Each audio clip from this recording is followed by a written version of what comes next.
Savez-vous que chaque année au Québec, on transfère jusqu'à 26 milliards de dollars d'actifs et ça touche en moyenne 120 000 employés.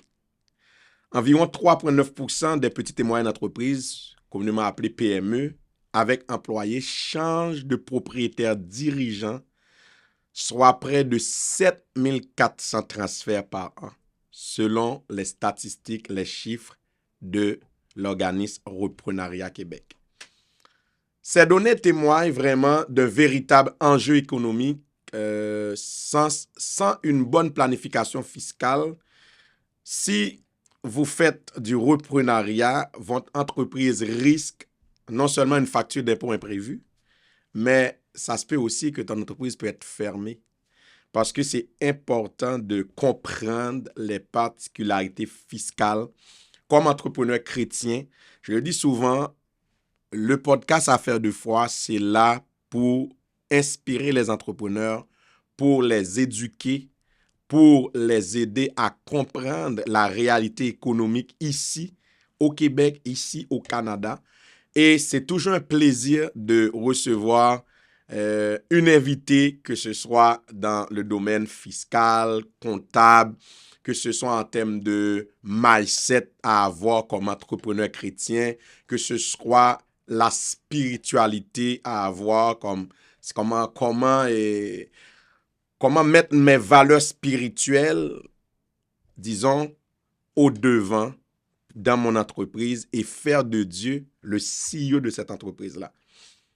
Dans cet épisode aujourd'hui, j'ai le privilège d'accueillir une femme vraiment qui a beaucoup de choses à son arc.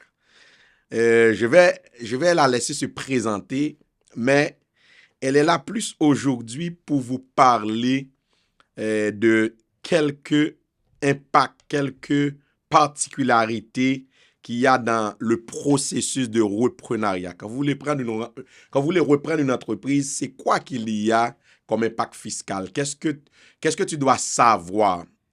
Juste pour vous dire, aujourd'hui, ce n'est pas un cours qu'on va faire parce que la fiscalité, comme vous savez, là, c'est vraiment 2 tonnes de loi. Et on peut pas faire un cours ce matin pour vous dire, OK, c'est quoi toutes les implications fiscales dans un processus de reprenariat. Mais on va essayer ensemble avec notre invité pour vous outiller un petit peu pour comprendre tout le mécanisme fiscal qui est derrière une reprise d'entreprise. C'est avec plaisir que nous recevons sur le plateau du podcast Affaires de foi, Guerlaine Noël. Salut Guerlaine, comment tu vas? Bonjour Roland, ça va très bien, merci. Et toi? Ah, ça va bien, ça va super bien. Il fait très chaud là. Très chaud. On l'attendait cet été. Ouais, c'est ça. En fait, Guerlaine, pour ceux qui ne te connaissent pas encore, est-ce que je sais que souvent c'est pas facile de parler de soi, Oui. mais souvent on essaie pour que l'auditoire puisse savoir qui est là aujourd'hui comme invité Mhm. et aussi nous parler comment Dieu est au centre de ce que tu fais, que ce soit comme professionnel, que ce soit comme entrepreneur. Je dis souvent aux gens que comme professionnel, tu es un entrepreneur dans l'entreprise. Mhm. Parce que Dieu, comme Joseph avait reçu l'onction pour bénir l'entreprise des autres. Tout à fait. Il y a des gens qui sont appelés à une chose comme ça. Mhm. Mais parlez-nous de Guerlaine et comment, au niveau professionnel, comment tu mets Dieu de l'avant. Très bonne question. Premièrement, merci pour l'invitation. Ça fait plaisir. Donc, ça me fait vraiment plaisir d'être là et ça me fait toujours plaisir de pouvoir partager cette tranche de vie parce que comme je pense que tu l'as bien ciblé, oui, je suis professionnelle, oui, je fais certaines choses, mais Dieu est vraiment au centre de toutes mes affaires, de toutes mes ambitions. Et je dis tout le temps, si ce n'était pas de lui, Ouais. je ne pense pas que je serais où est-ce que je suis aujourd'hui. Ouais. Donc, gloire à Dieu pour cela. Donc, je m'appelle Guerlaine Noël. Moi, je suis comptable de formation. Je suis comptable professionnel agréé, donc CPA, et ça fait à peu près 15 ans que j'exerce ma pratique en fiscalité. J'ai eu la chance de cheminer dans différents environnements. J'ai commencé officiellement ma carrière de fiscaliste au sein du gouvernement. Donc, OK. je travaillais en litige fiscal Mhm. pendant plusieurs années. Et bon, à un certain moment donné, j'ai eu envie de faire le saut de l'autre côté. Mhm. J'ai transitionné, j'ai fait quelques années en pratique en cabinet public, OK. en fait, en cabinet Mhm. public, et en fait, privé, je m'excuse, j'ai dit en Ouais. cabinet Ouais. public. Et ensuite, depuis les dernières années, ben, je travaille dans le secteur financier. OK. Donc, toujours en fiscalité, mais dans un milieu différent, un milieu que j'aime beaucoup, qui me permet d'apprendre beaucoup. C'était très différent des secteurs que Ouais. j'avais Ouais. touchés lorsque j'étais en cabinet ou bien encore au gouvernement, Mhm. mais très enrichissant également. Puis ça vient toucher différents aspects qui me plaisent. OK. Donc, pour moi, c'est rendre l'utile à l'agréable. Mhm. J'adore la fiscalité en passant. S'il y a quelque chose qu'il faut savoir de Ouais. moi, c'est que je suis passionnée de fiscalité Ouais. et j'adore les gens OK. aussi. Ouais. Et donc, mon rôle actuel dans le secteur actuel du milieu financier me permet de marier ces deux OK. aspects-là que j'aime beaucoup dans mon quotidien. OK. Donc, voilà. Parallèlement à tout ça, oui, je suis chrétienne naturellement. Ouais. J'ai toujours, aussi loin que je peux me souvenir, œuvré à l'Église, Mhm. particulièrement dans le ministère d'adoration et de la louange, OK. ministère que j'ai énormément à cœur. OK. Et donc voilà, sinon, je pense que le ministère en soi, c'est impacté chaque jour. Exact. Donc, Exact. tu sais, tu l'as mentionné, par mon identité chrétienne, je pense que j'ai l'occasion, de façon directe ou indirecte, Indirect. Exact. finalement, Exact. d'impacter. Mhm. Mhm. Et donc, voilà. Wow. Wow. C'est vraiment un beau parcours on n'est pas là aujourd'hui pour des conseils fiscaux, là, mes amis. On n'est pas là pour des conseils fiscaux. Mhm. On est là pour essayer de faire comprendre aux gens parce que le podcast, c'est vraiment dédié aux entrepreneurs. Il y a un autre aspect que le Seigneur m'a demandé de voir, mais ça va être comme une autre série d'épisodes Mhm. que je vais parler des professionnels, comment mettre Dieu de l'avant sans dire que tu es chrétien, Mhm. comment tu peux exercer ta profession pendant que Dieu est au centre de tout ce que tu fais. En fait, Guerlaine, présentement, qu'est-ce que tu fais en fiscalité? Bonne question. Moi, je porte deux chapeaux actuellement. OK. Donc, j'ai parlé de l'industrie financière. Je vais commencer avec ça. Mhm. Donc, je travaille pour une société de fonds mutuels. OK. Et en réalité, nous, notre offre de fiscalité, Mhm. elle était adressée à nos conseillers en placement ou bien des planificateurs financiers OK. qui, eux, naturellement, desservent leurs clients qui sont les investisseurs finaux. OK. Donc, tout ce qu'ils ont en termes de besoins fiscaux, de près ou de loin, Mhm. besoins fiscaux, en termes de planification Passion. Mhm. successorale également, ben, nous, on leur offre, je te dirais, un service qui est beaucoup vers l'éducation des OK. conseillers.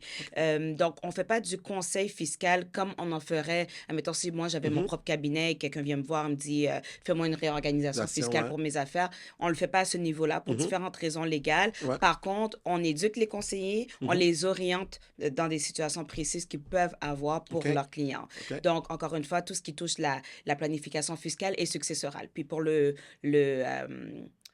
la connaissance générale de nos auditeurs, lorsqu'on parle de planification successorale, donc successorale, succession d'entreprise, Ouais. succession de patrimoine. Mhm. Donc, le patrimoine, nos avoirs, qu'est-ce qui est appelé à passer à la prochaine génération. Mhm. Planification post-mortem aussi. Mhm. On peut avoir quelqu'un qui a un nombre significatif d'actifs et OK. qui veut planifier d'avance, Mhm. ben, comment on va diminuer la facture fiscale au décès. Parce Mhm. que si certains d'entre vous ne saviez pas, notre système fiscal canadien fait en sorte que lorsqu'on décède, Ouais. ben, il y a très souvent une facture fiscale qui va s'en suivre. Exactement. J'allais venir sur ça, là. Parce que Donc, souvent, je vois les gens, mhm, ils ont des parents qui sont très âgés. mhm, Ça se peut, les parents ont beaucoup d'actifs, là. oui, Ont beaucoup d'actifs. Mais ce que je regarde surtout dans notre milieu, par exemple, la personne est arrivée ici au Canada. mhm, Monsieur Pierre faisait ses déclarations de revenus. mhm, Et il continue à faire toute sa patente avec M. Pierre. mhm, Et pourtant, il y a une spécialisation que M. Pierre n'a pas. mhm. Maintenant, est-ce que tu peux éduquer l'auditoire sur qu'est-ce qui arrive lorsque quelqu'un décède?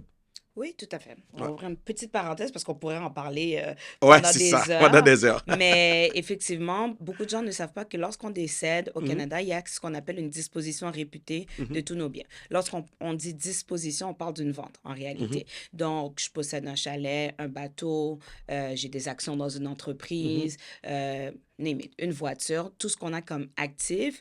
La loi fait comme si que, en date de notre décès, mhm, ben, c'est comme si on avait vendu tous ces biens-là. À mhm, quel prix? À la juste valeur marchande du mhm, moment. mhm, D'accord? Et donc, je pense qu'on aura l'occasion d'en parler.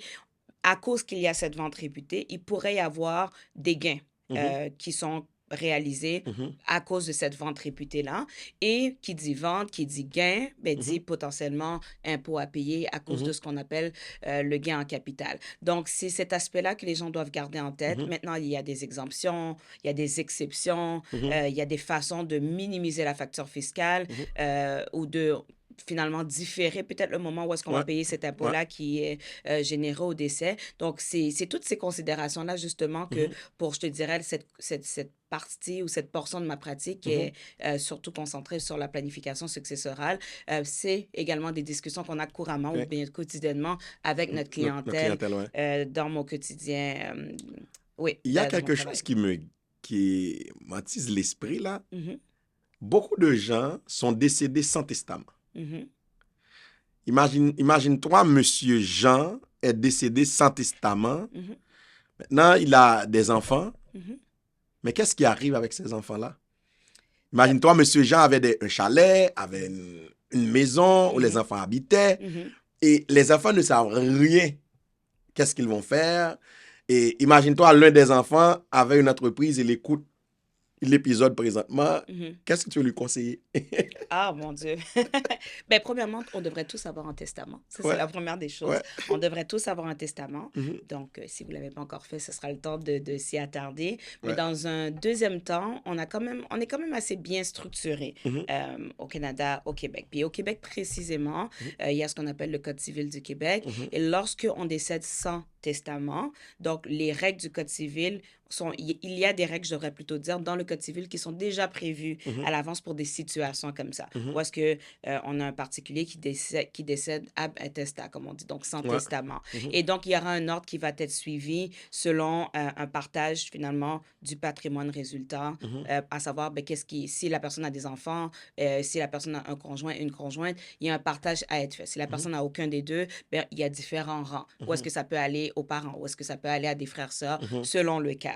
Donc, heureusement, ça existe. mhm, Par contre, qu'est-ce qu'il faut garder en tête, c'est que ce sont des règles préétablies. mhm, Et donc, l'ordre de partage selon le Code civil est peut-être pas forcément mhm. l'ordre que la personne décédée aurait voulu Voulez, si ouais. elle avait eu la chance de Mhm, pouvoir établir d'avance, ben, comment moi j'aimerais que mon patrimoine à mon décès soit réparti. mhm, Donc, est-ce qu'il y a une solution de rechange? Oui, mhm. le Code civil. Est-ce que ça correspond forcément à ce que la personne voudrait? Non, ben, pas C'est ça. nécessairement. Donc, c'est ce qu'il faut garder en Ça veut tête. dire qu'en résumé, pour monsieur, madame, tout le monde, c'est important de faire ton testament. Absolument. Absolument, c'est un devoir, à mon Ouais, avis. c'est ça, c'est ça. Comme mentionné vraiment dans l'introduction, le reprenariat, aujourd'hui, c'est devenu un véhicule incontournable Mhm, vers la continuité de la réalité comme richesse. mhm, Aujourd'hui, ils sont nombreux, mhm, les entrepreneurs qui veulent, c'est comme des gens qui veulent devenir entrepreneurs, mais qui n'ont pas d'éducation fiscale sur oui. ce phénomène de reprenariat. Mhm, Parce que aujourd'hui, on entend parler beaucoup là de reprenariat. mhm, Il y a une institution qui a même changé de nom mhm, tout récemment et ça s'appelle maintenant Reprenariat Québec. C'est que beaucoup de gens sont intéressés soit à acheter une entreprise mhm, ou à vendre une entreprise. mhm. Mais j'aimerais, j'aimerais voir avec toi, c'est quoi les implications fiscales? Mais la première question, c'est quoi les principales incidences fiscales auxquelles cet entrepreneur-là, ce repreneur-là, Mhm, doit s'attendre lors de l'achat d'une entreprise mhm, ou encore le cédant, mhm. c'est quoi les conséquences fiscales? Très bonne question. Ben, on va y aller finalement de la perspective de la partie qui sera le plus impactée d'un point de vue Mhm, fiscal. mhm, Et je te dirais, ben, c'est l'entrepreneur qui vend son mhm, entreprise. mhm, Donc, tout à l'heure, je l'ai dit, lorsqu'on parle de vente d'un bien, de vente d'actifs, mhm, il faut avoir ce réflexe de se dire, il faut que je pense au fiscal. mhm, L'erreur que beaucoup vont faire, c'est de penser beaucoup à la transaction, mhm, structurer la transaction, s'assurer qu'on va aller chercher le plus mhm. de valeur possible Possible, qui ouais. se rapproche à la Mhm, réalité, mhm, de quelle façon qu'on va financer la transaction, etc., etc. mhm. Mais on va souvent laisser le fiscal de De côté, côté ouais. ou on va le Mhm, laisser en étape secondaire alors que le fiscal devrait toujours être parallèle mhm, avec toutes les autres étapes que l'on suit dans ce processus de vente. mhm. On doit penser au fiscal parce que, plus souvent qu'autrement, parce qu'on ne va pas vendre C'est notre ça. entreprise à perte C'est ça. habituellement, Ouais. ben, on va vouloir s'assurer que le fiscal est bien mis de l'avant. Maintenant, donc, par exemple, lorsqu'on vend une entreprise, juste pour éduquer un peu les auditeurs à ce niveau-là, lorsqu'on vend l'entreprise, il peut y avoir deux situations. Mhm, Soit on va vendre les actions de notre entreprise. Donc, si on mhm, a une entreprise qui est incorporée, donc une société par action, on va vendre les actions. mhm, Ou bien, on peut décider aussi de procéder par la vente d'actifs de mhm, notre entreprise. mhm, Donc, selon ce qui aurait été entendu dans l'entente de vente, donc ce sera l'un ou l'autre. Dans les deux cas, qu'on parle d'actions ou bien mhm, qu'on parle d'actifs de mhm. l'entreprise, la machinerie, les Ouais. équipements, ça peut être des Mhm, listes de clients pour ceux qui ont de l'expertise, qui vendent plutôt une expertise ou une certaine clientèle. Donc, c'est mhm, des actifs non tangibles, mhm, mais ça vaut quand même. Ce sont des actifs quand mhm, même et ce sont des biens mhm, qui, si disposés, vont générer potentiellement des gains ou des pertes en capital selon la valeur. mhm, Donc, encore une fois, qu'on vende des actions ou des actifs, il faut se soucier à savoir, est-ce que ultimement, on va générer du gain ou une perte en capital? mhm. Alors, le gain ou la perte en capital, c'est quoi? Donc, si, de façon très simple, Très c'est un simple. petit peu Ouais, plus ouais. complexe que ça, Ouais, mais de ouais. façon très simple, on va vouloir se poser la question, aujourd'hui, ben, mon actif ou mes actions, je le vends à quel prix? Mhm, Donc, je le vends à un prix X et quelle est la valeur, pas la valeur sous-jacente, mais quel est le coût de l'actif mhm. en soi? Donc, mes actions, pour beaucoup d'entrepreneurs, ils vont être dans un cycle de vie de l'entreprise où est-ce que c'est peut-être eux qui avaient fondé l'entreprise L'entreprise, ouais. et ensuite, là, donc, ils la vendent pour une première fois. Mhm, Dans ce cas-là, on va souvent observer que le coût des actions est nominal. Donc, quand on dit nominal, donc c'est une valeur pas très élevée. ouais. Des fois, on va voir dans les états financiers que c'est $1. Des fois, on va voir que c'est $100. Mhm, Donc, c'est nominal. mhm. Et donc, dans ces cas-là, on devrait encore plus être soucieux de la fiscalité parce que ça veut dire Ouais. que le gain qui va être réalisé, Ça donc, va être beaucoup.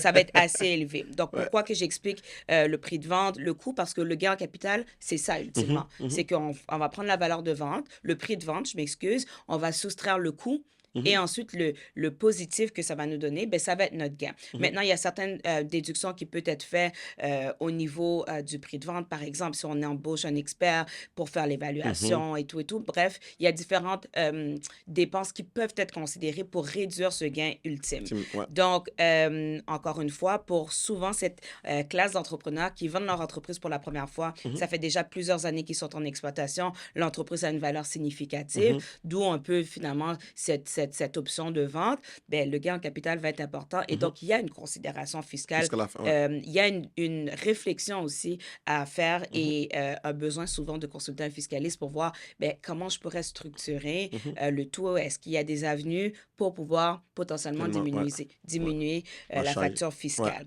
Donc, ça, c'est le cheminement si on vend les actions, mais si finalement on a décidé de faire une transaction où est-ce qu'on procédait à la vente des actifs, Mhm, la rationnelle demeure. mhm. Donc, mais ça va être plus long parce qu'actif par actif, on procède Ouais, c'est à ça. Ouais. l'évaluation de quel est le prix de vente, moins le prix de base rajusté, Mhm, ensuite le gain, etc., pour chacun des biens. mhm, Donc, voilà, dans tous les cas, mhm. il faudra se poser la Ouais, question ouais. à savoir, ben, est-ce que potentiellement je suis dans une situation où est-ce que je vais réaliser un gain en capital? Mhm. Parce que si oui, ben, il y aura une facture fiscale qui va s'en Fiscal. Ouais, suivre. ouais. Wow. Maintenant, voyons du côté de l'acheteur. Mhm, Maintenant, de la personne qui reprend l'entreprise. mhm. C'est quoi qu'il y a comme conséquences fiscales, même si qu'est-ce que ça va produire pour la personne qui acquiert l'entreprise? Très bonne question. Donc, de façon immédiate à la Mhm. transaction pour l'acheteur, il n'aura pas de conséquences fiscales. Qu'est-ce qui va venir l'impacter? C'est que, donc, le vendeur qui a vendu les actions, on va prendre ça comme exemple, Mhm. qui a vendu les actions pour un certain prix. Donc, on va dire que suite à évaluation, on vend des actions pour 1,5 million. Mhm. Donc, le vendeur, comme je l'ai expliqué tout à l'heure, lui, il aura sa conséquence fiscale Mhm. une fois qu'on aura retranché le coût et tout. Mhm. Pour l'acheteur, ben, le prix de vente va devenir son coût. Mhm. Donc, si la transaction a été établie à 1,5 million Mhm. pour les actions, lui, ça veut dire qu'il achète les actions en date d'aujourd'hui Mhm. à 1,5 million. Ça ne va pas l'impacter aujourd'hui, mais ça va l'impacter au moment où est-ce qu'il y Mhm. aura une disposition réelle, soit parce qu'il va vendre à son tour l'entreprise à une L'entreprise, autre ouais. personne, Ouais. ou parce qu'il va décéder, parce que tout à l'heure, comme je l'ai mentionné, Ouais. au décès, on est réputé avoir disposé de tous nos biens. Mhm. Donc, c'est comme s'il aura vendu ses actions. Et ce chiffre-là va être important parce que ça Important, va ouais. être la base fiscale. Mhm. Donc, si au moment de la vente réelle ou bien au moment du décès, les actions, pour faire un exemple, valent 2,5 millions, Mhm. Mhm. on les a acquis pour 1,5 million, bien, ça fera un Un gain million, de ouais. 1 million. Mhm. Donc, c'est à ce niveau-là. Et ce sera vrai pour chacun des actifs qui auront été acquis. Mhm. Le chiffre important qui va ressortir de la transaction, qui sera pertinent dans un contexte Mhm. fiscal, Mhm. ça va être pour quel prix on a acquis. Mhm. Finalement, le bien en question, l'action ou Mhm. l'équipement, peu importe, la liste de clients. Ouais. Et donc, ça va servir plus tard. Ouais. En fait, on a parlé beaucoup de gain capital. Oui. Je pense que les gens là sont édifiés par rapport à c'est quoi un gain capital. J'achète quelque chose, Mhm. ça, il y a un prix de vente, il y a Mhm. un coût qui est lié à ce que j'ai acheté. Mhm. Maintenant, j'ai un gain capital ou je peux avoir une perte à capital. Mais dans le contexte qu'on parle aujourd'hui, si on va vendre une entreprise, on va jamais la vendre à perte. Mhm. Sauf si l'entreprise avait comme des problèmes, des situations, mais le plus souvent, en règle générale, Mhm. c'est toujours à profit qu'on fait ces ventes-là. Mais par rapport au gain capital, souvent on parle de certaines exonérations. Mhm. Mais pour les gens qui nous écoutent, on va comme déchiffrer c'est quoi l'exonération. Oui. Mais est-ce que tu peux comme enseigner les gens par rapport à ça? Parce que c'est important de savoir. Et si j'ai un gain capital, est-ce qu'il y a des moyens que, on a parlé tantôt de réduction de la charge d'impôt, Mhm. l'exonération, comment ça se passe? D'accord. Premièrement, il faut savoir que lorsqu'on réalise un gain en capital, Mhm. dans le système fiscal canadien, dans sa forme actuelle, on est imposé sur la moitié. Donc, si j'ai réalisé un gain en capital de 1 million, pour continuer avec l'exemple de tout à Ouais, l'heure, ouais. en date d'aujourd'hui, puis je spécifie aujourd'hui parce qu'il y a eu beaucoup de changements Changement, c'est dans la ça, ouais. dernière année, mais là, finalement, on est retourné au statut Mhm. quo. Donc, en date d'aujourd'hui, si je réalise 1 million de gains en capital, je vais être imposé sur la moitié. Donc, 500 000 va faire l'objet d'une imposition dans ma déclaration fiscale. Mhm. D'accord? Et là, donc, donc, pour les particuliers, donc comme toi et moi, on est imposé selon un système fiscal progressif. Donc, plus les revenus sont élevés, Exact. plus le taux d'imposition est élevé. Mhm. Donc, c'est comme ça que ça marche. Et donc, ce 500 000 de gain en capital imposable, qui représente les 50 va venir s'ajouter à toutes mes autres sources de De revenus. revenus, ouais. Donc, ça, c'est la première chose qu'il faut savoir. Maintenant, puisqu'on parle d'entrepreneuriat ou de reprenariat, il sera pertinent pour justement ces entrepreneurs qui se retrouvent dans cette phase de cycle de vie de leur entreprise où est-ce qu'ils sont appelés à la transmettre à quelqu'un d'autre, donc à la vendre. Si leur entreprise se qualifie et quand on parle de qualification pour cette fameuse exonération de gain en capital, on parle de nombreux critères. C'est assez complexe comme, Ouais, c'est ça. Ouais. comme concept. Par contre, ça touche les petits moyens. En fait, je voudrais plutôt dire les petites entreprises. Donc, il y a ce qu'on appelle les sociétés exploitant des petites entreprises, qui est le critère phare en termes de qualification de notre entreprise qui va nous permettre d'espérer d'aller chercher cette fameuse exonération. Donc, lorsqu'on parle d'exonération, on parle de quoi? Dans la loi, il existe un certain montant qui pourrait faire l'objet d'une exonération pour qu'on ne paye pas d'impôt lorsqu'on réalise un gain en capital lors de la vente des actions, non pas des actifs, mais Exact. des Ouais. actions Ouais. de notre entreprise. Ça a l'air simple dit comme ça, mais C'est beaucoup. c'est pas toutes les entreprises qui C'est arrivent ça. à Ouais. avoir cette qualification-là. Ouais, ouais. Et il faut comprendre que c'est pas l'entreprise qui va bénéficier de l'exonération, c'est l'entrepreneur qui vend ses actions. Donc, ça, c'est c'est le premier élément sur lequel je trouve beaucoup de gens se heurtent. Ils oublient que cet avantage fiscal-là, elle est vraiment au niveau du particulier qui, lui, vend ses actions, non pas ses actifs. Mhm. Donc, l'entreprise, le terme le dit, société exploitant une petite entreprise, Mhm. on ne vise pas les grandes entreprises Ouais. ici. Et c'est un avantage pour finalement permettre à ce que les entrepreneurs qui ont des entreprises qui sont principalement, j'ai envie de dire, dans l'exploitation d'une entreprise qui ne gagne pas du revenu passif. Mhm. Quand je parle de revenu passif, je parle de détenir des immeubles locatifs qui vont générer finalement Ouais. des revenus locatifs Mhm. ou qu'on détient pour que la valeur augmente puis qu'un jour on réalise du gain en capital. Mhm. C'est pas qu'est-ce qu'on vise. On Mhm. veut les entreprises qui investissent pour générer vraiment du revenu qu'est-ce qu'on appelle actif, dans lequel on n'a pas juste à investir puis attendre que Ouais. notre Ouais. bien augmente en valeur puis ensuite Mhm. on fait de l'argent. C'est pas qu'est-ce que le système fiscal vise. Si par exemple on est dans l'exploitation finalement d'un peu tout, ça peut Ouais, être c'est un ça. salon de coiffure, ça peut être on peut être dans le milieu finalement du retail comme Ouais. on dit en anglais.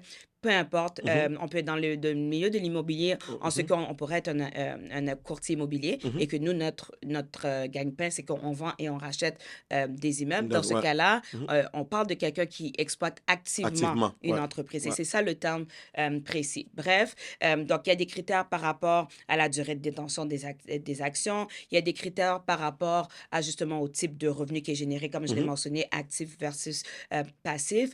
Et plusieurs autres critères où est-ce qu'on veut vraiment concentrer le type Ouais. finalement d'entreprise qui pourrait faire l'objet de cette exemption-là. Ouais. Pourquoi? Parce que c'est une exemption de 1 250 000. Exact. Ça, c'est le chiffre depuis janvier 2025 et c'est un montant normalement qui est indexé à chaque année. Mhm. D'accord? Donc, ça, c'est le dernier montant approuvé.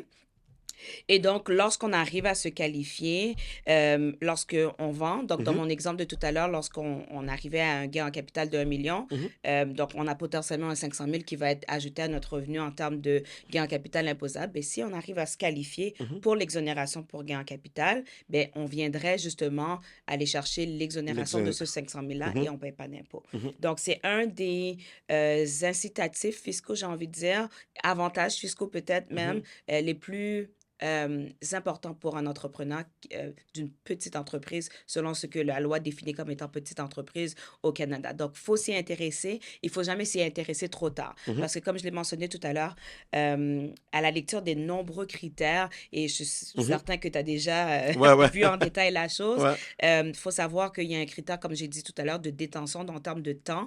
Et Mhm. donc, si on se questionne à la dernière minute à savoir, OK, mais moi, je vais vendre Ouais, mon ouais. entreprise de façon imminente, on n'avait pas pensé à ce critère Mhm. auparavant, Mhm. ça se peut que la situation actuelle de l'entreprise ne nous permette pas Permet- d'aller Ouais. chercher cette Ouais. Ouais. qualification-là. Donc, moi, j'ai vu ça en pratique dans mes années lorsque je travaillais en cabinet privé. On faisait une évaluation souvent 2-3 ans à l'avance, à Mhm. savoir, OK, ben, l'entrepreneur sait qu'il s'en va vers la vente De de la son vente, ouais. entreprise. Ouais. Et parmi les questions, parmi les considérations qu'on fait, c'est qu'on regarde, est-ce que potentiellement, cet Mhm. entrepreneur-là pourra être visé ou pourra bénéficier de l'exonération pour gain en Mhm. capital. Donc, voilà. Donc, garder ça en tête, c'est vraiment quelque chose à garder en détail Mhm. avec un professionnel. Professionnel, C'est c'est un ça. très Ouais. grand avantage Ouais. fiscal, là. Parce que là, c'est. Moi-même, j'ai dit aux gens, c'est pas. On fait pas ça pour vous endormir, là. Mais c'est beaucoup de choses. Mais Oui. ce que je voulais juste attirer votre attention, il y a des gens qui vont vendre une entreprise, automatiquement ils disent, mon Dieu, j'ai acheté ça 100 000, Mhm. je vais vendre à 500 000, 400 000 dollars de gain capital, et la personne commence à ne pas dormir. Oui. Je veux dire aux entrepreneurs, allez voir un professionnel Mhm. pour vous aider à traverser à travers ça. Il y a l'exonération. On va regarder est-ce que tu es admissible. Tu n'as Oui. pas besoin de faire des cauchemars parce que tu penses que tu vas avoir un très grand gain capital. Maintenant, est-ce que en termes de structure juridique de l'entreprise, est-ce que ça joue dans le fardeau fiscal d'une transaction de vente d'entreprise? Ben, si je fais le pont, pour revenir brièvement à l'exonération pour gain en capital, Mhm. si un entrepreneur décide d'exploiter son entreprise sur la forme d'entreprise individuelle, l'entreprise individuelle, c'est quoi? C'est qu'on n'a pas d'intermédiaire. Mhm. Donc, exemple, moi, je pourrais commencer une entreprise aujourd'hui et j'exploite mon entreprise en mon nom personnel. Donc, il n'y a pas d'intermédiaire, il n'y a pas de Inc., il n'y a pas de... Ouais. Donc, la Inc., la société par action, il n'y a Mhm. pas de société de personnes non plus. Mhm. C'est vraiment en mon nom personnel. Mais tous les avantages qu'on vient de discuter par rapport à l'exonération, c'est pas applicable Mhm. à moi. Parce Mhm. qu'il faut que je sois en mesure de vendre des actions D'une entreprise. d'une Mhm. entreprise. Mhm. Et donc, d'un point de vue fiscal, la personne qui exploite son entreprise de point de vue personnel, la journée qu'elle vend son entreprise, en réalité, elle va vendre ses actifs. Elle va vendre ses actifs à une autre personne qui va décider de soit structurer son entreprise à son tour sur la forme individuelle ou bien va peut-être incorporer une société Incorporé, par ouais. action ou va peut-être se mettre en partenariat avec une ou plusieurs autres personnes et former ce qu'on appelle la société de personnes. Donc, selon le cas, si on vend, encore une fois, des actifs ou des actions, on va toujours avoir une considération par rapport au gain en capital. Maintenant, on pourrait parler des... Est-ce qu'il y a une forme qui est mieux que l'autre? Moi, je dis tout le temps non. Il faut avoir la forme qui correspond à nos objectifs, à nos besoins. Et ça, c'est appelé à évoluer dans le temps. D'accord? Ouais, j'aime ce que tu as dit. Ça m'amène à une autre question pour informer l'auditoire. Souvent, je rencontre des entrepreneurs qui disent « Ah, moi-même, je vais monter mon entreprise, je vais créer une société par action. Quand est-ce que, selon toi, dans ta pratique, que quelqu'un a besoin effectivement d'une société par action? C'est une bonne question et ça pourrait même être débattable. OK. Ça pourrait même être débattable parce que il y a des gens qui vont choisir d'exploiter leur entreprise sur la forme individuelle toute leur vie. Toute leur vie par simplicité ou par nécessité. Pourquoi? Parce que, et puis ensuite, je vais revenir à la société par action. Lorsqu'on exploite notre entreprise d'un point de vue sur la forme individuelle, donc sans intermédiaire, ça veut aussi dire qu'on a toujours accès au fond. On n'a pas à penser à un mécanisme où est-ce que lorsque j'ai besoin d'utiliser de l'argent du profit de mon entreprise, mais j'ai pas à me dire, ben, il faut absolument que je me verse un salaire ou il faut que je me verse ce qu'on appelle un dividende. Donc, il y en a qui veulent pas cet intermédiaire-là. Et il y a des considérations fiscales par rapport au fait d'avoir besoin du surplus de notre entreprise dans notre quotidien. Donc, si on n'a pas un besoin de pouvoir avoir un peu une certaine flexibilité vis-à-vis le moment où est-ce qu'on va payer de l'impôt sur le profit de l'entreprise, ça se peut que la forme d'une entreprise individuelle va nous convenir pendant toute notre vie. Donc, c'est vraiment du cas par cas. Maintenant, si on va du côté de la forme de la société par action, donc ce qu'on appelle communément une Inc., souvent, je dis aux gens, vous êtes rendus à considérer la Inc. lorsque soit vous n'avez pas besoin de tous les profits nets de votre entreprise, et donc, étant donné qu'on a une structure juridique qui vient faire un intermédiaire entre l'entrepreneur et finalement l'entreprise. Il faut savoir que de la seule façon qu'une fois on exploite notre entreprise en société par action, la seule façon qu'on peut sortir de l'argent au personnel, c'est soit parce qu'on se verse un salaire, parce qu'on va être employé de notre propre société, ou encore on va se verser ce qu'on appelle un dividende. Donc, le dividende est finalement les revenus, si on veut, après qu'on ait fini de payer les impôts qui demeurent dans l'entreprise. Et là, on peut faire un choix comme actionnaire. Donc, l'actionnaire étant celui ou celle qui détient les parts de l'entreprise. Donc, en parlant des actions, on peut faire un choix de se verser un dividende. Et donc, il faut comprendre que le seul moment... Donc, c'est ces deux situations-là qui vont générer un impact, qui vont avoir un impact fiscal. Le salaire, on est d'accord, on va le recevoir au personnel. Donc, à la fin de l'année, on a notre T4, on va payer de l'impôt. Si on se verse un dividende, c'est un peu la même chose. C'est qu'à la fin de l'année, on va devoir rajouter ce 5, 10 000, 30 000, 40 000, 50 000 de dividendes qu'on va s'être versé. Ça va faire l'objet d'une imposition. Mais ça vient avec une flexibilité. On n'est pas obligé de se verser un dividende. On n'est pas obligé d'être salarié de notre propre entreprise. Et donc, pour ces entrepreneurs qui cherchent une certaine flexibilité, à savoir, cette année, ben, mon entreprise a généré des profits nets d'impôts de 300 000 $. J'ai seulement besoin de 100 000. Je peux me verser 100 000 et je ne vais pas générer une imposition au niveau personnel pour plus que j'ai de besoin. Et donc, je laisse le reste de l'argent dans l'entreprise. L'année prochaine, ben, je me repositionne de cette façon-là pour avoir c'est un des plus grands avantages, point de vue fiscal, que de décider, lorsqu'on décide d'exploiter notre entreprise via la société par action. Donc, je te dirais que c'est la grande considération. Si on est rendu à cette étape-là de notre vie, si on veut, c'est un bon timing pour s'incorporer. Un autre point qui a pas du tout de lien avec le fiscal. On peut avoir des considérations comme un désir de protéger nos actifs personnels.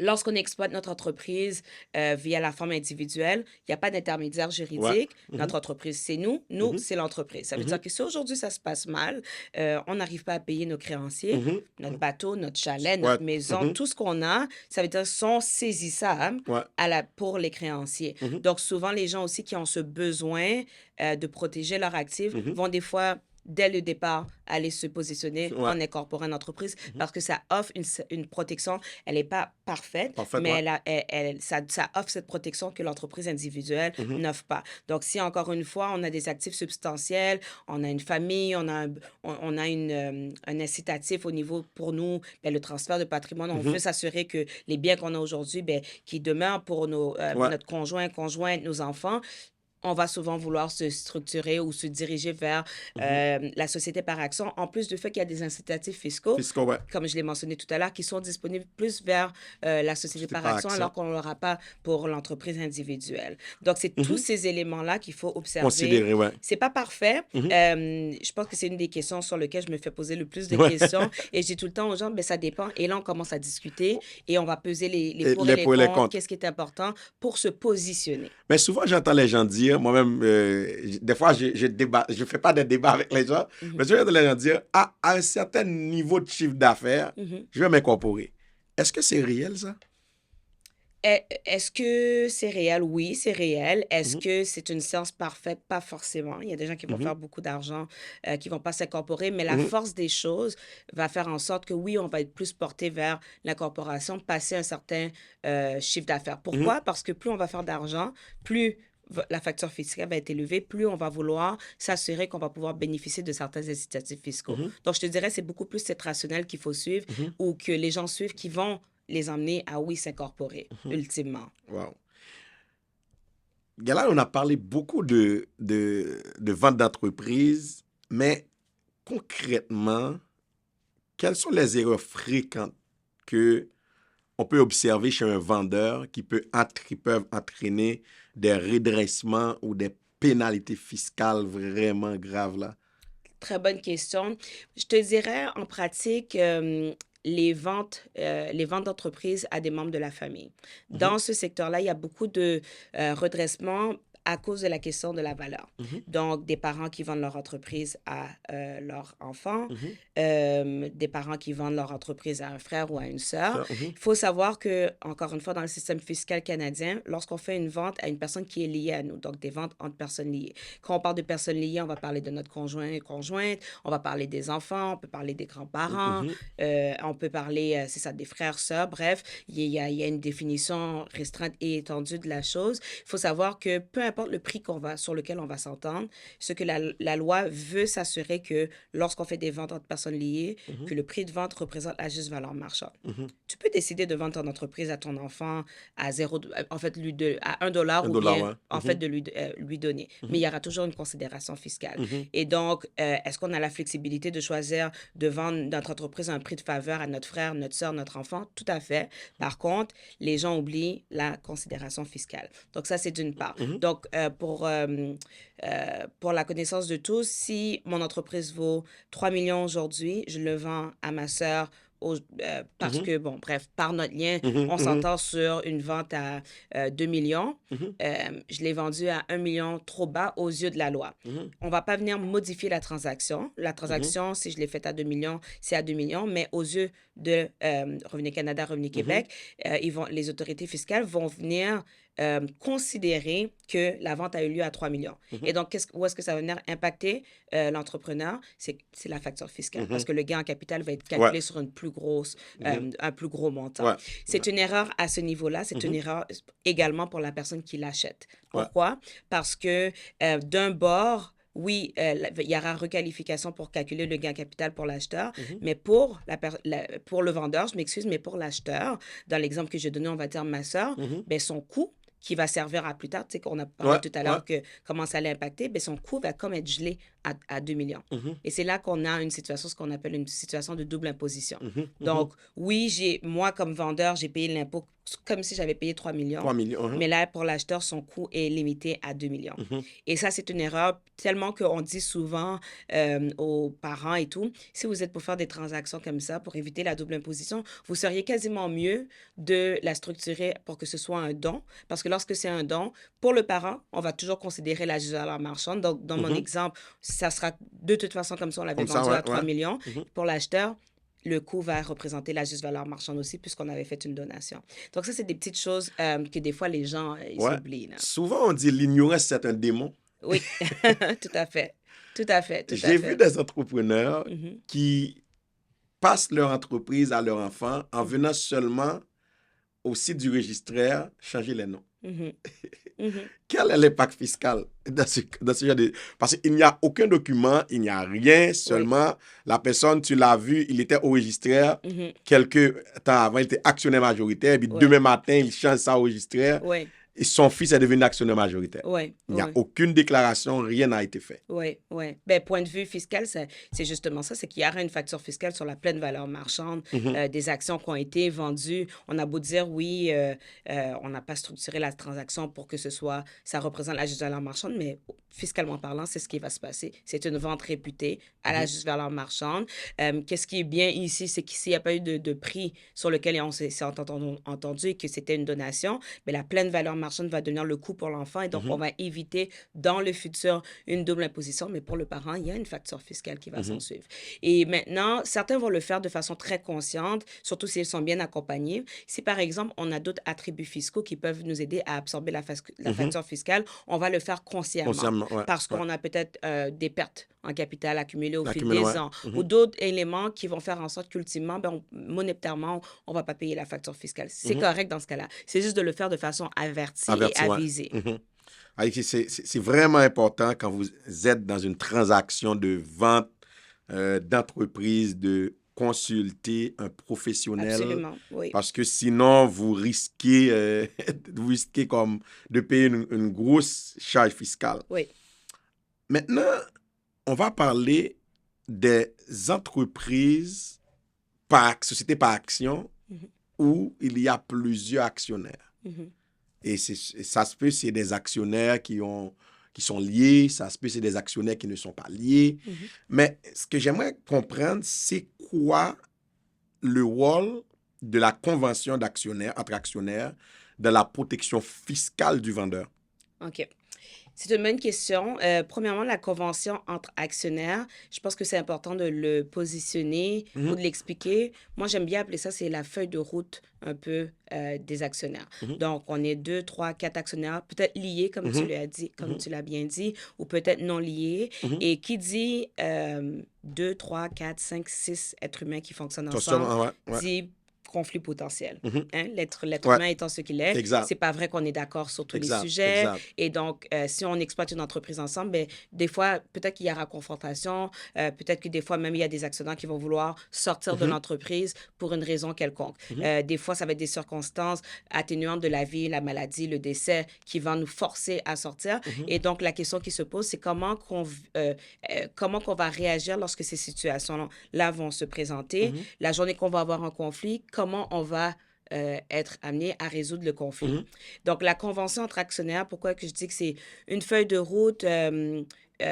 ou même des fois, j'aime bien y faire référence en disant que ça indique les règles d'un jeu. Un mhm, peu, mhm, d'accord? Donc, on essaie le plus possible de prévoir d'avance mhm, les situations de conflit ou les situations de justement de vente éventuelle d'actions forcées ou pas forcées mhm, et prévoir d'avance quelles seront les règles du jeu, mhm. d'accord? C'est pas obligatoire, mais c'est fortement Commandé, recommandé ouais. d'avoir une convention entre actionnaires. Donc, je le mentionne parce qu'il y a encore des entrepreneurs qui fonctionnent en partenariat et ils n'ont pas de convention d'actionnaire, mais sincèrement, je pense que tous les fiscalistes seront d'accord avec moi. C'est fortement recommandé. J'aurais même eu envie de dire obligatoire parce que ça évite, ça Mhm, aide énormément lorsqu'on est en situation de conflit.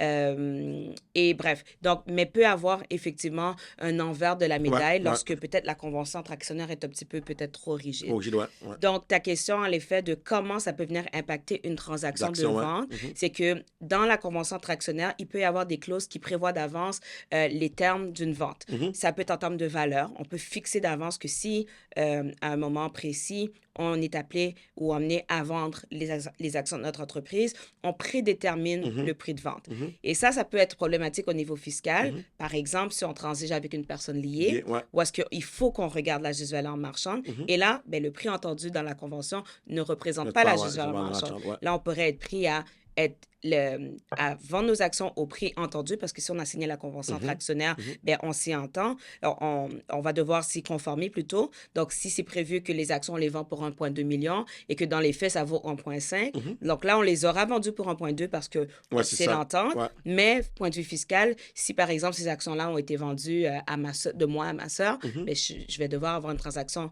fiscale à la juste valeur marchande. Puis Ouais. là, je me retrouve à payer un gain en capital supérieur à Ouais, la exact. transaction réelle. Exact. C'est un des avantages. OK.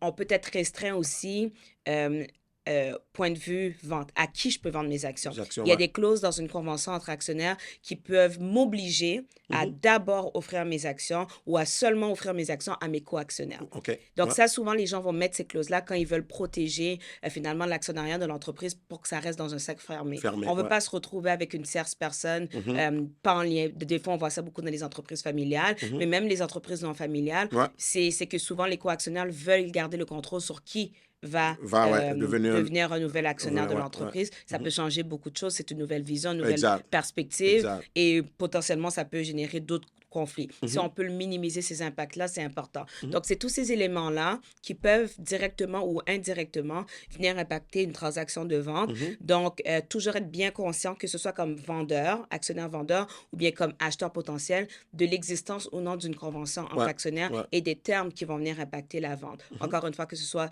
pour l'acheteur ou bien le vendeur, parce que l'acheteur aussi, il va vouloir savoir s'il a acheté soit des actions à un prix qui est supérieur à la juste valeur marchande. Tout à l'heure, je donnais l'exemple de l'inverse, mais si même on ne pense pas à un contexte de transaction de personnes liées, on se retrouve à vendre les actions à 1,2 million, alors que dans les faits, aujourd'hui, circonstances économiques et autres, peut-être que les actions valent 800 000, ben, comme acheteur, on ne veut pas se retrouver à payer trop pour les actions. Donc, ce sera important de vraiment s'assurer, Ouais. est-ce que le prix dans la convention entre actionnaires représente la juste valeur marchande? Wow, wow. Maintenant, j'aurais deux questions avant de passer comme à la dernière partie de notre conversation. En fait, c'est quel conseil que tu pourrais donner à quelqu'un par rapport au prix de vente? La personne veut acheter une entreprise. Il y a des gens qui disent, OK, moi, je vais payer comptant. Il y a d'autres qui vont dire, moi-même, je vais avoir un financement. C'est quoi les véhicules qui s'offrent à quelqu'un, à l'acheteur, pour le prix de vente afin d'optimiser sa charge fiscale? En fait, si on fait une transaction au comptant, on ne va pas chercher d'optimisation au niveau fiscal. Par contre, je dis tout le temps dans un contexte d'entreprise, si on a la possibilité de financer une partie de la transaction, dans une optique souvent de garder des liquidités, parce que lorsqu'on achète une entreprise, il va y avoir des dépenses, on veut se sécuriser. C'est sûr qu'on ne veut pas tout mettre nos œufs dans le même panier. Donc, c'est toujours bien de garder une certaine liquidité, même si on avait l'opportunité aujourd'hui d'acheter au comptant une entreprise. Totalement laisser de côté l'aspect liquidité, je ne crois pas que c'est sain d'un point de vue gestion. C'est bien d'en garder un petit peu. Et si on finance une partie dans l'entreprise, l'avantage fiscal, tu parles d'optimisation fiscale, c'est que les intérêts qu'on va payer sur notre prêt, ben, ils seront déductibles. Ils seront déductibles. Donc, si on prend un prêt qui est sur un certain nombre d'années en termes de l'amortissement, ben, chaque année, la portion des intérêts, non pas du capital, mais la portion des intérêts va pouvoir nous permettre d'aller chercher une déduction fiscale. Et donc, où est-ce que je veux nuancer les choses? On ne va pas structurer la transaction en finançant le tout avec un prêt parce qu'on veut aller chercher les intérêts en déduction, mais je dis plutôt que ça peut venir pallier au fait de prendre la bonne décision de gestion, de garder un peu de liquidité, financer une partie et utiliser les intérêts qu'on a réellement payés en déduction. Donc, avoir un peu cette réflexion-là est très bien. Il y a des écoles de pensée directement après ça. Tu sais, je dis tout le temps qu'il faut être balancé un peu dans nos opinions. C'est jamais noir ou blanc. Oui, exactement. Et donc, les fiscalistes vont toujours dire ça dépend. Dans nos réponses, ça dépend. Et puis, c'est parce que c'est vrai, c'est que ça dépend. Je pense qu'une bonne analyse doit prendre en compte tous nos éléments qui sont propres à notre situation, mais propres à nos valeurs aussi. Il y a des gens qui sont fondamentalement contre tout ce qui est question de prêt. C'est ça. Je respecte ça. Je respecte ça. Mais si on ne l'est pas, si on veut un peu balancer les choses, on veut garder un peu de liquidité, ça peut être bien de financer une partie de la transaction. Qui plus est, ben, on peut aller chercher la déduction pour les intérêts qu'on va payer. Wow. Maintenant, souvent, il y a quelque chose qui touche les entrepreneurs, c'est l'assurance vie. Mhm. Mais j'aimerais voir rapidement, c'est quel avantage fiscaux que ça donne, ça offre aux propriétaires d'entreprise. Donc, si on est un entrepreneur qui Mhm, prenons une assurance sur notre vie, mhm, en soi, les primes d'assurance vie que l'on va payer ne sont pas déductibles. mhm, Si, dans le cas de notre société par action, la société par action souscrit à une assurance sur la vie de l'actionnaire, donc mhm, de l'entrepreneur, les primes de l'assurance vie ne sont pas déductibles. Il y a quelques petites exceptions. Rapidement, j'ouvre une parenthèse. Des fois, la banque, sur un prêt, mhm, va obliger des fois un entrepreneur à prendre une assurance vie ou une mhm, assurance invalidité. C'est dans des cas comme ça que parfois on va voir que peut y avoir une déduction de mhm. cette prime très, très précise Très précisément. que la banque nous a obligés à faire. Je ferme la parenthèse, mais de façon générale, on comprend. J'illustre ça de cette façon pour montrer que les primes d'une assurance vie, aux yeux de la loi, c'est une dépense personnelle. Mhm. Pourquoi? Parce que le produit de l'assurance vie qu'on va recevoir aussi n'est pas imposable. Ouais, Donc, de ouais. façon équitable. Donc, si le produit de l'assurance vie n'est pas imposable, ben, les primes d'assurance vie ne devraient pas être déductibles aussi. C'est ça l'idée derrière cela. Il y a ça, ouais. Maintenant, c'est toujours bien de considérer, par exemple, lorsqu'on a une société par action, donc une Inc., de prendre une assurance sur la vie de l'actionnaire parce qu'il peut y avoir des avantages fiscaux au moment où est-ce qu'on va recevoir le produit de l'assurance. Puis là, il faut bien comprendre, c'est Mhm, la société par action qui souscrit à une mhm. assurance sur la vie De d'un ou de l'actionnaire. plusieurs Mhm. actionnaires. Et donc, ça veut dire qu'au décès de cet actionnaire ou de ces Ça dit que actionnaires-là, normalement, c'est la société qui paie, là, dans le c'est fond. la Ouais. société qui paie, exactement. Mhm, Donc, pour elle, il n'y aura pas de dépenses annuelles mhm, au niveau fiscal. Et c'est au décès de l'actionnaire mhm, que le produit d'assurance vie va revenir à la société. mhm, Et pourquoi ça vient créer un avantage? C'est que le produit de l'assurance vie va être inclus dans ce qu'on appelle le compte de dividende en capital. mhm, mhm. Petit 101 sur la question, le compte de dividende en capital, c'est comme un compte notionnel ou fictif un petit peu, Ouais, ouais. où est-ce que la moitié, tout à l'heure, on a parlé beaucoup de gains en capital, puis Capital, on a ouais. dit que c'est seulement la moitié d'un gain en capital qui est imposable. Donc, vous voyez, si une société par action réalise un gain en capital, cette moitié-là qui n'est pas imposable, Mhm, ben, vient se rajouter pour une société par action seulement mhm, dans ce compte de dividende en capital. mhm, Et à même des autres additions possibles dans le compte de dividende en capital, il y a le produit d'une assurance vie mhm, que reçoit la société. Et le grand avantage de ce compte de dividende en capital, que peut-être que vous avez déjà entendu parler du CDC, donc compte de mhm, dividende en capital, c'est que dès qu'il y a un chiffre, un montant positif, mhm, ça peut être repayé à l'actionnaire de façon totalement libre d'impôt. mhm, Donc, si aujourd'hui, dans mon compte de dividende en capital, j'ai 350 000, mhm, ça veut dire que c'est 350 000 qui peut être versé mhm. à un actionnaire. On fait une déclaration de dividende et cet argent-là, au niveau personnel, je ne paye pas d'impôt. Dépend dessus, ouais. C'est un des plus grands avantages Mhm, des comptes fiscaux, en termes de comptes fiscaux mhm. pour une société privée au Privé, ouais, Canada. ouais. C'est un grand avantage. Mhm, Donc, souvent, ben, c'est ce qu'on va aller chercher comme un peu intérêt derrière le fait de souscrire une assurance vie, bien que les primes ne soient pas déductibles. En plus du fait que dans un contexte de transfert d'entreprise, mhm, souvent on le voit dans les entreprises familiales, c'est bien beau vouloir transférer son entreprise à notre enfant, mais souvent, mhm, est-ce que l'enfant va avoir assez de moyens? Peut-être que l'enfant n'aura pas encore la stabilité financière ou les moyens financiers pour payer mhm, finalement ce que ça vaut l'entreprise. mhm, mhm, Et souvent, dans une optique de transfert d'entreprise, on va le planifier d'avance pour que le dividende en capital qui va potentiellement être payable une fois qu'on aura reçu le produit de l'assurance vie va servir de source de financement pour l'enfant qui est mhm, appelé à racheter l'entreprise. mhm, Donc, au décès du parent, par exemple, l'enfant reçoit un dividende en capital qui avait été prévu comme ça mhm, euh, suite au décès de 500 000, mais il peut utiliser ce 500 000 pour financer l'achat ou mhm, le rachat finalement mhm, de l'entreprise. Donc, il y a beaucoup d'avantages de pouvoir considérer d'avoir une police d'assurance vie au sein d'une entreprise sur la vie mhm. de l'actionnaire ou des actionnaires principaux de l'entreprise, hein. Wow. Il y a un sujet, le sujet c'est très large, mais c'est juste pour faire comprendre aux gens parce que c'est une question souvent que les entrepreneurs posent. Mhm, J'ai mon fils, j'ai ma fille, soit qu'elle travaille, soit qu'elle ne travaille pas dans mon entreprise, et je décide à la fin de l'année de lui donner un dividende. mhm, Je décide de lui donner disons, quelque chose dans l'entreprise. mhm, Souvent, je vois ça. mhm, Des gens, à la fin de l'année, disent à leur comptable, est-ce que tu peux est-ce que tu peux donner un dividende pour moi, à ma fille, à mon garçon? On va pas entrer trop dans les détails, mais est-ce que tu peux dire rapidement aux gens qu'est-ce que ça peut amener comme problème au niveau du fisc? Oui, tout à fait. C'est encore une autre grande Ouais. question. Si l'enfant est pas impliqué dans l'entreprise, en fait, avant même de répondre à ça, je vais retourner il y a quelques années. Avant 2018, si je me souviens bien, les règles fiscales faisaient en sorte qu'on pouvait faire beaucoup de jeux comme ça sans Ouais. trop se faire attraper. Si l'enfant était mineur, oublie ça. Oublie Là, ça, ouais. c'était très drastique, je m'excuse.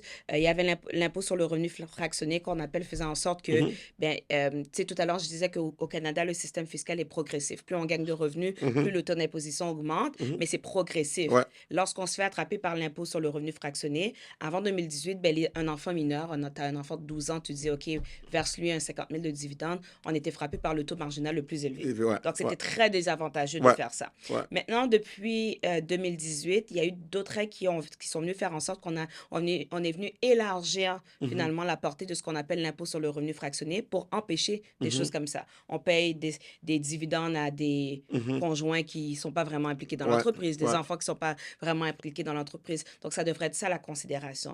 C'est que ces règles sont complexes et très élaborées et fait vraiment en sorte d'attraper ces situations-là. Ouais. À moins de pouvoir prouver que soit on a investi dans l'entreprise ou soit on est impliqué dans Dans l'entreprise, l'entreprise, ouais. dans les faits. Puis ça, c'est des choses qui pourraient se faire vérifier lors d'un audit de Revenu Canada ou de Revenu Québec. On va se faire attraper par l'impôt sur le revenu fractionné. Et un peu comme avant, c'était automatique pour les personnes mineures qui recevaient de l'argent entre guillemets, indûment. Concrètement, maintenant, là, on se fait attraper c'est ça. aussi. Là. Concrètement, si tu as un enfant, si tu as ta fille, ton garçon, tu veux lui attribuer des montants, s'il travaille, il faut qu'il ait un T4 minimum. Oui, idéalement, Ouais. oui. Ouais. Parce que, et puis même, certains pourraient dire, puis là, il faudrait rentrer de la particularité des règles, Ouais, c'est mais ça. y aller en disant, ben OK, je vais payer un salaire à mon enfant pour travailler, puis en fait, et puis dans les faits, exemple, l'enfant fait juste un petit peu de photocopie, Photocopie, ouais. 10 heures par semaine, puis il se retrouve avec un salaire de 80 000, on va se faire attraper quand même d'une façon ou d'une autre. Donc, vraiment, il faut faire attention à ce genre de choses. S'il y avait beaucoup plus de flexibilité ou beaucoup plus d'avenues pour contourner le système il y a quelques années, aujourd'hui, c'est très difficile et facile d'être exposé à justement l'impôt sur le revenu fractionné puis donner des conséquences fiscales désastreuses. Wow! Merci beaucoup, Guerlaine. Et ma dernière question, c'est vraiment une question d'administration fiscale générale. Comme quelqu'un, c'est quand la période de déclaration pour un travail autonome, c'est quoi la période de déclaration pour une société? Ce sont des choses que les gens mélangent souvent. C'est quand je dois payer. Ce sont des choses que les gens mélangent souvent, juste pour les informer très rapidement, pour qu'on puisse ajourner notre conversation. Parfait. Ben, pour les particuliers en affaires, donc pour les particuliers en général, normalement, la date de production de la déclaration, c'est le 30 avril. Maintenant, lorsqu'on est soit entrepreneur ou qu'on est le conjoint et la conjointe d'un entrepreneur, donc quelqu'un qui génère du revenu d'entreprise, on a une extension jusqu'au 15 juin. D'accord? Donc, ça, c'est la première des choses.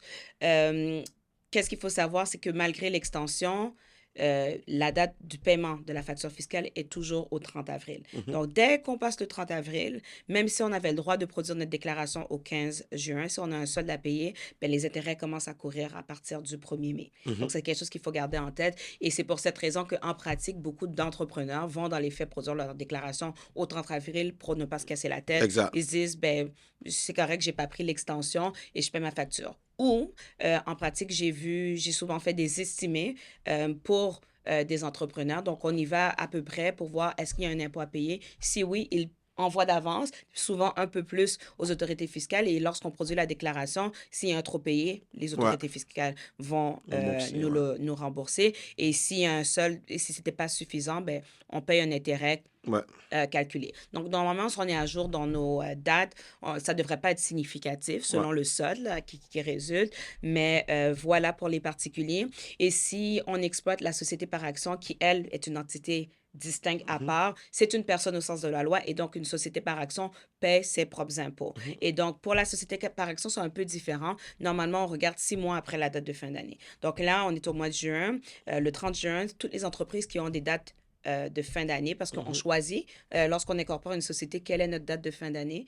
Donc, toutes les entreprises qui auront une date de fin d'année au 31 décembre, eux, ils vont produire 6 mois après. Par contre, un petit peu dans la même rationnelle que le particulier qui doit quand même payer d'avance sa facture, ben, les sociétés par action qui doivent un montant généralement 2 mois après leur fin d'année. Donc, pour celles qui ont une date de production au 30 juin, fin février, normalement, ils devraient payer leur solde dû estimé finalement à Revenu Canada, Revenu Québec. Donc, après ça, selon le type de société, des fois, il y a des petites particularités, mais de façon très globale, c'est ce qu'il faut garder en tête en termes de date de production des déclarations. Moi, je dis ça souvent. On est entrepreneur chrétien, il y a des choses, l'Esprit de Dieu ne va pas le faire pour nous. Et Dieu a mis des professionnels, Dieu a mis des cabinets pour vous aider. Si tu as un dernier mot à dire aux entrepreneurs, surtout les repreneurs, qu'est-ce que serait ce dernier mot? Soyez responsable. Soyez responsable, puis tu l'as très bien dit, Rollin. On est chrétien, on a la foi, souvent on s'engage avec beaucoup de zèle et beaucoup d'assurance que Dieu va nous conduire jusqu'au bout du chemin, mais Dieu nous demande aussi de pouvoir prendre soin de ce qu'il nous a donné. Puis prendre soin de ce qu'il nous a donné, c'est prendre soin de nos affaires, d'accord? Prendre soin de nos affaires, c'est bien de s'asseoir avec des professionnels. En fait, il faut s'asseoir avec des professionnels.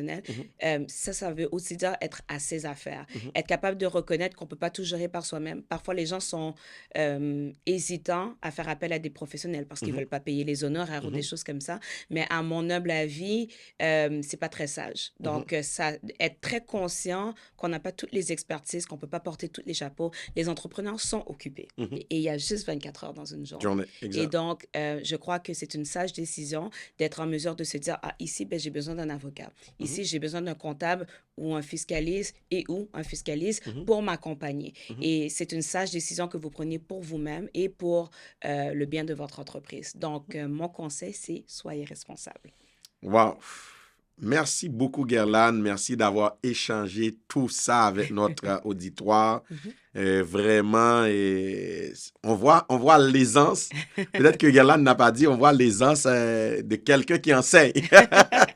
C'était ça mon autre chapeau. Oui, c'est ça. C'est l'autre chapeau de Guerlaine. C'est une enseignante et c'est une passionnée de fiscalité. Vous le voyez là, comme tout au long de l'émission, tu as vu toute la passion qui est derrière les réponses. Et j'espère vraiment que cet épisode va vous aider. Parce que comme je l'avais dit au départ, ce n'est pas un cours de fiscalité, ce n'est pas des conseils fiscaux qu'on donne comme de manière globale ou bien de manière spécifique à un entrepreneur. C'est vraiment important. Si vous avez une situation de reprise d'entreprise, tu veux vendre ton entreprise, c'est important. Surtout, les personnes qui veulent vendre, c'est important d'aller voir un fiscaliste, un professionnel.